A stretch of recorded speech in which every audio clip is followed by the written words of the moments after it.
तो दोस्तों कोफोज ने अपने क्वार्टर थ्री के नंबर को डिस्क्लोज कर दिया है। तो चलिए देखते हैं क्या है क्वार्टर थ्री के नंबर्स के अंदर। बहुत लेट कर दी कंपनी अपने रिजल्ट को आज पहली बार देते हुए।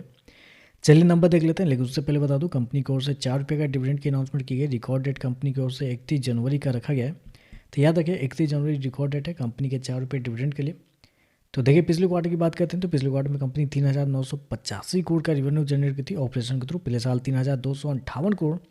अभी देखें तो बढ़ के 4,188 करोड़ आपको जाता हुआ देखने को मिला। तो साल दर साल जाते हैं तो साल दर साल कंपनी के रेवेन्यू के अंदर एक अच्छी खासी तेजी आपको देखने को मिल रही है।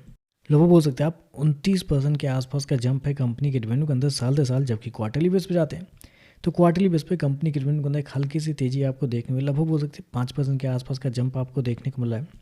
तो कंपनी का रेवेन्यू देखें तो आपको साल दर साल क्वार्टर क्वार्टर बढ़ते हुए देखने को मिल रहा है। हालांकि मार्केट का अनुमान भी इतना ही था, क्योंकि मार्केट का जो अनुमान था वो था 4,196 करोड़ के आसपास। कंपनी सो गया 4,188 करोड़। तो टोटली इनलाइन कंपनी के रेवेन्यू आपको देखने को मिल रहा है। खर्चे की बात करते हैं तो देखिए पिछले क्वार्टर में कंपनी खर्चे 3,466 करोड़।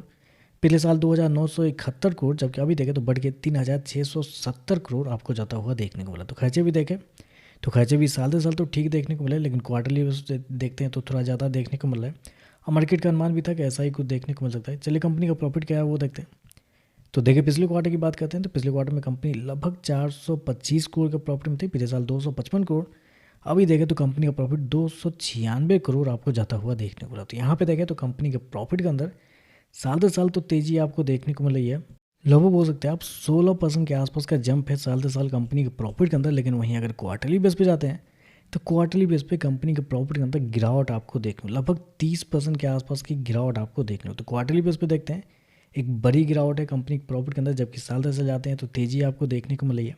अब गिरावट के पीछे का रीज़न है कंपनी के एक्सेप्शनल आइटम, क्योंकि एक्सेप्शनल आइटम में देखें तो कंपनी को 147 करोड़ का नुकसान हुआ है इस क्वार्टर में, जिसकी वजह से कंपनी के प्रॉफिट के अंदर एक भारी गिरावट आपको देखने को मिले। क्योंकि याद रखिएगा एक्सेप्शनल आइटम वही एक्सेप्शनल आइटम है जो हर एक आईटी कंपनी को इस क्वार्टर में लगता हुआ देखने को मिला लेबर कोड्स के थ्रू। तो उसकी वजह से ही कंपनी के जो प्रॉफिट है गिरते हुए देखने को मिला है। कंपनी ने शो कितना किया है 296 करोड़ का प्रॉफिट इस क्वार्टर में। जबकि मार्केट का जो अनुमान था वो था 354 करोड़ के आसपास। तो यहाँ पे देखें तो बहुत ही कम आपको देखने को मिल रहा है। और ऐसे में अगर ऑपरेटिंग प्रॉफिट देखते हैं तो ऑपरेटिंग प्रॉफिट में भी थोड़ा सा आपको नेगेटिव देखने को मिला है। क्योंकि ऑपरेशन लेवल पे जाते हैं तो पिछले क्वार्टर में 558 करोड़, अभी 531 करोड़ के आसपास। तो ऑपरेशन लेवल पे भी जाते हैं आप तो क्वार्टरली बेस पे कंपनी का प्रॉफिट गिरते हुए देखने को मिला है। तो थोड़े से नेगेटिव आप कर सकते हैं। ऑपरेटिंग प्रॉफिट भी आपको देखने को मिला है, कंपनी का नेट प्रॉफिट भी थोड़ा सा नेगेटिव आपको देखने को मिला है। चलिए कंपनी के ईपीएस क्या निकलते हैं वो देखते हैं। तो देखिए पिछले क्वार्टर में कंपनी का ईपीएस 11 रुपये 21 पैसे। पिछले साल देखते हैं तो 6 रुपये 37 पैसे। अभी देखें तो 7 रुपये 45 पैसे आपको देखने को मिला है।